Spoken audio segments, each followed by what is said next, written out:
Welcome to the Benning Report. Coming up in this edition, Rangers receive the Distinguished Service Cross. And the Army crowns its small arms champion. Later, hear Armor students fire the Abrams.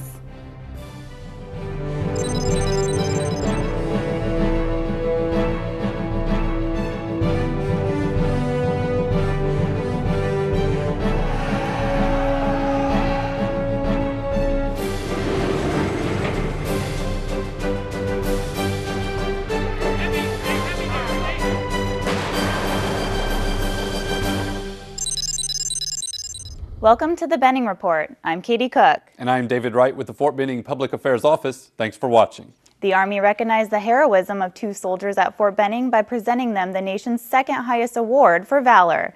Melissa Bell shares a story of their courage under fire. It was supposed to be a typical mission for the 75th Ranger Regiment. But after a suicide vest and multiple IED blasts took the lives of numerous soldiers and wounded many others, everything changed. For two soldiers responding to the aftermath, their extreme and selfless actions have earned them the Distinguished Service Cross. Staff Sergeant Jeffrey Dawson and Sergeant Brian Anderson. On October 5th and 6th in Western Kandahar Province, you upheld the prestige, honor, and esprit de corps of your Ranger Regiment. You moved further, faster, and fought harder than any other soldier. You did not fail your comrades, and you never left a fallen comrade. The events of the mission escalated quickly as a suicide vest was detonated as well as numerous improvised explosive devices. Sergeant Anderson, serving as a platoon medic, endured 7 IED blasts within 10 meters. Suffering injuries, yet continued to traverse an area littered with IEDs to render aid, saving the lives of 2 fellow soldiers while treating several others. I didn't even think twice about running to any of those guys. They're essentially my family. Yeah, it's an easy decision. If you have a family member that's laying on the other side of the room bleeding out, it doesn't matter what's in between you and that family member, you're going to go over there and try and help them. As IEDs continued to take the lives of fellow soldiers, Staff Sergeant Dawson, an explosive ordnance disposal technician, placed himself at the lead of maneuvering elements to ensure safe passage for teammates while identifying 10 more IEDs in limited visibility conditions, despite suffering from blast effects and shrapnel to the legs. It feels pretty interesting to be called a hero. Honestly, when I got back that night, people were coming up to me and giving me hugs and, telling me thank you. They heard great things about me, and I didn't really understand because I was just there. I'm doing my job. In addition to the 2 Distinguished Service Crosses, the combined actions from the team that night were recognized with 18 Army Commendation Medals for Valor, 11 Bronze Star Medals for Valor, and 1 Silver Star. Melissa Bell, Fort Benning TV. A new course is being offered at Fort Benning that will change the way we teach marksmanship while focusing on the fundamentals. Melissa Bell brings us the details on what you can expect from the Master Marksmanship Training course. After over a decade of war, Fort Benning is getting back to the fundamentals of training and breaking ground on a new course that will impact marksmanship training Army-wide. The Master Marksmanship Training course gives a basis of fundamentals that already exist in doctrine today. And what we do is we draw those fundamentals out and we overlay experience and understanding of ballistics, understanding of weapon systems, and how to shoot. Experts from the U.S. Army Marksmanship Unit have evaluated marksmanship doctrine, determined the most effective teaching methods, and come up with a 5-week course that starts with basic rifle marksmanship, followed by more advanced long and short range training. How can we improve on that? How can we make you better? How can not only you engage targets at 300 meters, but now you're going to engage targets at 500 meters and 600 meters. Effective fire is not the volume of fire that you place upon the enemy. Effective fire is an overwhelming firepower. If I can keep the enemy's head down with 1 bullet or 2 bullets versus keeping the enemy's head down with a 100-round belted machine gun, I'm being more effective. I'm being more efficient, and I'm being more lethal. That's what we want to train our soldiers to do. With insight into ballistics, atmosphere, wind, and pressure, soldiers not only walk away with information that has improved their shooting skills, they will also walk away with teaching, coaching, logistics, and management skills to teach these courses back at their units, giving an exponential return to the force, which is why NCOs are the target students for now. The non-commissioned officer will be able to provide that advice to that young lieutenant or that young captain to say, this is what we need to develop marksmanship within our platoon or within our company or within our battalion. This amount of time, this amount of bullets, this is what it's going to take us from this point to this point. As the Army draws down, every soldier counts more than ever. With an increase in expert marksmanship trainers, developing soldiers and leaders will receive an increase in marksmanship training to produce a smarter, faster, and more lethal force that has mastered the fundamentals. Melissa Bell, Fort Benning TV. Stay tuned for future editions of the Benning Report, where we will bring you in-depth coverage on each phase of this course. The last edition of the Benning Report showed you how IPREP screens soldiers to determine their risk for injuries during basic training. In this edition, we take a look inside the initial entry training, Physical Resilience Enhancement Program to see what happens next. Before basic training, soldiers were screened through a series of tests and movements. Using the results, some of these trainees were referred to IPREP at the fitness training unit, where they will spend 3 weeks learning about injury prevention and increasing their overall physical performance. Musculoskeletal injuries are a big problem, not just in initial entry training, but in the Army and the military as a whole. And I think if we can establish this knowledge base on future soldiers, hopefully we can begin to work on this rather large problem. Today, these soldiers will complete 7 movements from the functional movement screening, which are scored on a 0 to 3 scale. If they can perform at a level 3, they are given an alternate position to repeat the movement. Their scores will determine what exercises soldiers can use to help correct any deficiencies. The goal with that is really twofold. One is identify weak links that might make them prone to injury, and then to develop corrective exercises that are going to correct those weak links, make them less prone to injury, but also make their bodies more balanced. Other strengthening exercises are implemented throughout the 3-week course, such as total body resistance exercises, or TRX, where soldiers use body weight resistance to challenge their mobility and stability. In order for these soldiers to complete IPREP in 3 weeks, they must score 14 out of 21 points on the FMS screening, complete 20 sit-ups in 1 minute, 20 push-ups in 1 minute, and run a mile in 9 minutes. The IPREP is important because we're making sure we take care of our most precious resource, who are the soldiers. And by doing that, by creating this program, we're trying to reduce injury rates. Roll those heels to your buttocks. But physical performance isn't the only aspect the cadre analyze. In order to get a holistic view of the soldier, they look at character and personality. There are 4 pillars to IPREP: physical performance, injury prevention, soldierization, and mental resilience. Are they performing poorly, but what's their motivation and effort like? Do they look like they're going to be a good soldier, somebody that's going to be successful, not likely to get injured downrange, but just needs a little more help in the IPREP? After spending 3 weeks in IPREP, soldiers are typically well prepared to continue on to basic training. Katie Cook, Fort Benning TV. Coming up next, armor students take to the range in the M1A1 Abrams.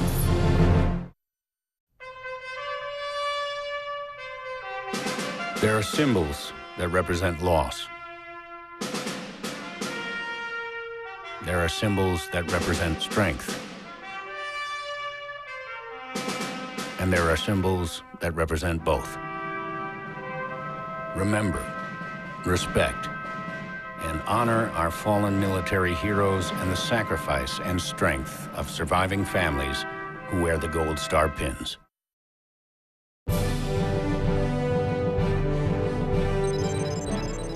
Each year, soldiers from across the Army gather at Fort Benning for the annual All-Army Small Arms Championship, hosted by the Army Marksmanship Unit. Soldiers competed with the M16 rifle and M9 pistol over the course of the 5-day event. During Day 1's rifle events, soldiers engaged targets of known distances up to 500 yards, a task made tougher on Day 2 when they first had to complete a 1.5-mile run before hitting the firing line. The transition from high cardiovascular activity to the steadiness needed to aim accurately added to the challenges of the week. the environment's a factor, your position's a factor. It's not just your trigger squeeze and your breathing, but now you're doing it while moving. You're doing it in 18-mile-an-hour winds like we had on day 2, I believe. You have to be able to engage the enemy at distances from 7 yards all the way out to 500 yards. These weapon systems will do it. We prove it in these competitions that current weapon system is good out to 500 yards, no problem. The M9 pistol is a weapon that is fired far less often by soldiers, but is one a small arms champion must command proficiently. Both the pistol and rifle events were scored a point value for each round fired. Coming together and competing is just a way of, enforcing everything that in marksmanship. When they come to this match, we give them some classes, we teach them a little bit, we pass on the knowledge that we have to those soldiers, and hopefully they'll take it back, to their soldiers and their units and so on and so forth, and it infiltrates throughout the entire Army. The week culminated with the multi-gun event, where soldiers moved swiftly through a range while engaging multiple targets using multiple weapon systems. While the accuracy was only graded on hit or miss, the multi-gun range is a timed event, so a smooth transition from the rifle to the pistol was vital in the race against the clock. The most fun event is definitely the multi-gun. Soldiers, they have fun going out there. They get to run around. They get to shoot targets up close, shooting them on the move, which is something that they normally don't do. Competition week provided an opportunity for soldiers to have fun. Now, they must go back to their units and pass on what they've learned, enhancing marksmanship throughout the Army. The winners of each event received awards, with the overall title for the 2015 All-Army Small Arms Champion going to Sergeant Major Brian McKibben. For a complete listing of all category winners, visit facebook.com/USAMU1956. David Wright, Fort Benning TV. The Armor Basic Officer Leaders course ended its second phase of training with a cumulative exam, testing lieutenants on machine guns, vehicle and ammo identification, and their ability to run tank scenarios using the proper firing commands. This is not your typical final exam. In addition to classroom requirements, lieutenants testing out of the second phase of ABOLIC must complete 3 tank scenarios. The first, the tank is in a defensive posture while firing at a target 1,500 meters away. The second scenario is all machine guns. There's no main gun rounds during that scenario. The tank commander has to successfully be able to engage a set of troops with the coaxial machine gun on the Abrams, and then halt the vehicle so he can fire the unstabilized 50 caliber machine gun. To complete the third scenario, the tank must fire from the offensive posture while on station. The students are graded based off their firing commands, and they gain points by hitting the target. While other parts of ABOLIC require learning on a more individual basis, the live fire in Phase 2 requires students to work together on the battlefield, and their scores reflect their teamwork. The entire crew is also then being graded as a crew, so it's 2 lieutenants working together as a team. If one lieutenant does really well but lets his battle buddy fall behind, then he's going to suffer because they're graded together, so their score is an average of their 2 scores. As buddy teams are graded on their ability to use proper firing commands, cadre keep a watchful digital eye. Camera systems are in place throughout the facility, inside and outside of the tanks, to allow the instructors to see and hear the soldiers' performance. When you're in the moment, it's kind of muscle memory now, and you just go through all the correct steps. But then afterwards you think, oh, did I say ceasefire? Did I say the right thing? But that video feedback helps to really add the value to this training, and I hope to be able to take that home. Another part of the exam tests officers on machine guns. They have 14 minutes to clear, disassemble, assemble, perform a function check, load, and execute immediate action on the M240 and the M2 heavy barrel machine gun. The M2 heavy barrel is the tank commander's actual personal weapon system on the tank. He's the one who's going to be using that weapon system, loading that weapon system, so it's critical for them to know exactly how to use that weapon system. Knowing the M240 and how the M240 functions assists that tank commander when he does go to a unit. They're going to know how to troubleshoot and assist their crew with that weapon system. Part of Phase 2 requires students to spend time in a classroom setting. They have 10 seconds to properly identify vehicles by name from a slide. Students are also tested on ammo identification. They have to see the case bases of the 120 millimeter main gun rounds and be able to properly identify a round by seeing the case base or by seeing the actual round itself. Once these students successfully complete the second phase, they move on to the third phase of ABOLIC, the tactics phase. Katie Cook, Fort Benning TV. After the break, meet the newest members of the Audie Murphy Club.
We are deeply indebted to the young men and women who choose to serve our nation. Each year, nearly 130,000 active, Guard, and Reserve soldiers will reintegrate into their communities. Soldiers bring exceptional work ethic, discipline, and experience back to the American public. To assist soldiers, the Army created the Soldier for Life program. This is an Army program committed to ensuring lifelong success for our soldiers and their families, connecting them with opportunities for employment and education after their military service. Our goal is for soldiers leaving the military to be career ready. I ask each of you to reach out to these dedicated Americans. They will contribute greatly to your organization and your community. Let's take care of our soldiers and their families who have sacrificed for this great nation. Army strong.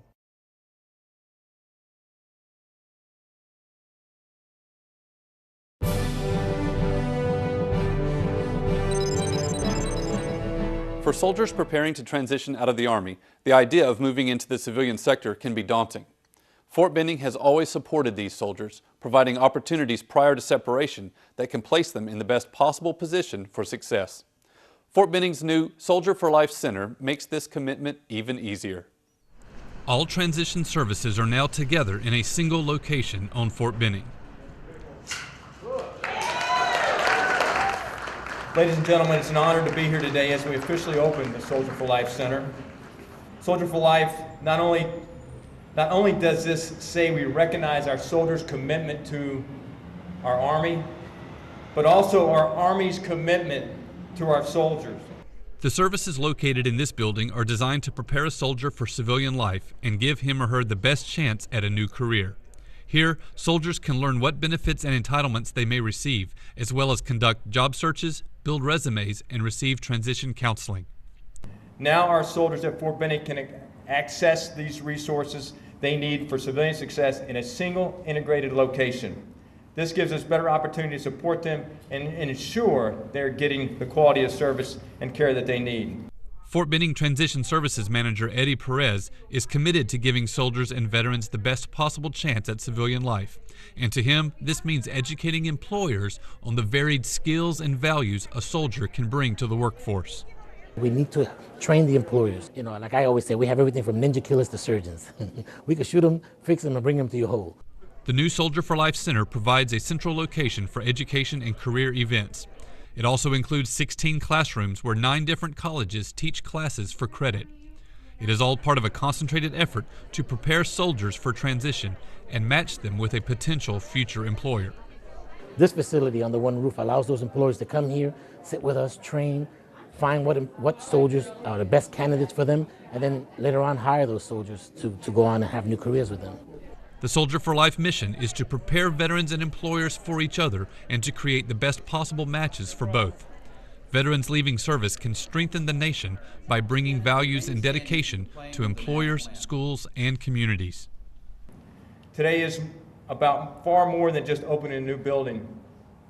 It's about putting our commitment to taking care of soldiers and their family members in action. We talk about doing it, and now our community can see that is just exactly what we've done. To learn more about the Soldier for Life program, Visit soldierforlife.army.mil. David Wright, Fort Benning TV. Leading from the front in their units and the community. That's the motto of the Sergeant Audie Murphy Club and is a way of life for 3 NCOs at Fort Benning. Cecil Pearson. The Sergeant Audie Murphy Medallion doesn't come easy. The 3 NCOs inducted today have spent years preparing, studying, and pushing through endless boards in order to obtain the powder blue ribbon and medallion draped around their neck. They don't let up on you. They test you mentally to the point where you have 3 people asking you questions and you're trying to figure out which one to answer first. A member of the Audie Murphy Club must go above and beyond the call of duty. In addition to boards, they must possess strong character traits and be active in the local community. While most members have infantry backgrounds, these 3 inductees have a wide range of jobs within the military, like Sergeant Leanne Gardner, who serves as a supply sergeant. My background, which is supply, and it's very rare for us to come around to do this type of board, being in a dominant infantry world. So for me as supply sergeant to come through it, it's pretty amazing. Helping others is what the Audie Murphy Club is about. Sergeant First Class Pearson does this on a daily basis, as he aids soldiers who get hurt during basic or one-station unit training in the Warrior Training Rehabilitation Program. Biggest thing I told my peers, subordinates, it's not about what you do anymore, it's about what you can do to influence other people. I think the Sergeant Audie Murphy Club is a good instiller that somebody can see me and is like, okay, I want to be like him and try to shoot for something better and strive for excellence in what they do. Drill Sergeant Kennedy wants his soldiers to realize that being inducted isn't just for him, but for those he leads. It's a level of leadership that people should strive to, that they can lean on when needed, that they can come to a Sergeant Audie Murphy member whenever they need information on how to take care of soldiers, how to develop or mentor them, and how to train them. I want my soldiers to see it as a sign of professionalism, dedication to them, and to the Army as a whole. Leading from the front and demonstrating to subordinates and peers what outstanding leadership can do. We challenge our leaders. We put opportunities of adversity on them to see how they will react and respond.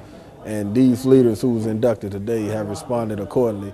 Katie Cook, Fort Benning TV. Coming up next, it's Lobster and Love at the Benning Club. I'm Staff Sergeant Meg Krause. I was on active duty for 5 years. I was a medic, and we always say that when everybody else has to turn away and pull security, we have to turn around and face the damage. My psychological health, I didn't think it was an issue when I came home, but one of my soldiers actually said, I think you might be suffering from PTSD. I came back from Iraq and I had PTSD too, and that's how I know the symptoms of what Sergeant Krause is going through. You have to talk about it, because if you hold it in, your life just gets miserable. The VA hospital did something that was really amazing, and that was give me the help I needed, exactly when I needed it, in a manner that makes sense to me. She's back to the way she was when I first got in the unit as far as being a very outstanding NCO. I think it takes strength in order to admit that you have an issue, but it also takes intuitiveness of a friend, a leader, a supervisor to pick up on the signal that the soldier is having issues and needs to seek professional help in dealing with it. It's the only museum in the world dedicated to telling the complete naval story of the American Civil War. It's the National Civil War Naval Museum. Log on to portcolumbus.org for more information. Although Valentine's Day has come and gone, we'd like to show you how Fort Benning's Directorate of Family and Morale, Welfare and Recreation helped couples celebrate it in style, and how MWR can bring you the answer to the question of what to do at just about any time of the year. Valentine's Day 2015. It was Fort Benning's very first lobster night, with the evening's special guests flown in just for the occasion. Couples gathered at the Benning Club to enjoy a steak and lobster dinner. It was an evening not to be forgotten for the couples, the guests, or MWR that planned for months to make it happen. When we were looking at the calendar and we wanted to do a lobster night, and we saw that Valentine's night falls on a Saturday, we were just overjoyed that we could do this and have a special night for Valentine's Day for our soldiers and their families. In fact, we sold out of our allotted seats that we had for this event within a week. A newcomer to Fort Benning brought the lobster night idea to Post. MWR was agreeable, and the Benning Club was more than capable of delivering. The response? I think people are really enjoying it. People are out there, and the lobsters are so big, they're covering the plate. People are just cracking into them. The steaks are looking juicy and delicious, and I think the Benning Club staff has really hit it out of the park tonight. This is a busy time of year for MWR, not only with ongoing activities like recreational shooting and regular fishing tournaments, but with a full slate of spring sports about to start and special events such as concerts and the annual Independence Day blowout already well into the planning stages. MWR's mission is essentially to take care of soldiers and families. Our calendar this year is just, packed with all kinds of activities. But for this crowd of Valentine's Day sweethearts, their evening did not end with dinner. The stars of Germany's piano battle gave a performance that ranged from the sublime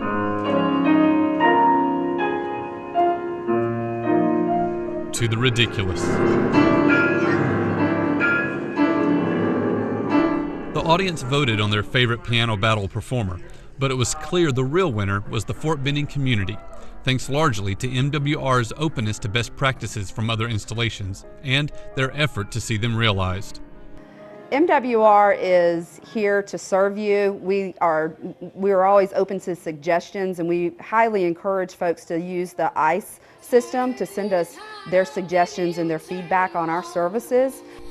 For a full schedule of events, visit BenningMWR.com. David Wright, Fort Benning TV. You're not sad about those lobsters, are you? They were really cute. And tasty. But cheer up, one of those MWR concerts will be the Eli Young Band next month. I know, I'm excited about that. And that'll bring this edition of the Benning Report to an end. But you can watch these stories and others on youtube.com/BenningTV or at benning.army.mil. And you can also like us on Facebook. From the Public Affairs Office, thanks for watching.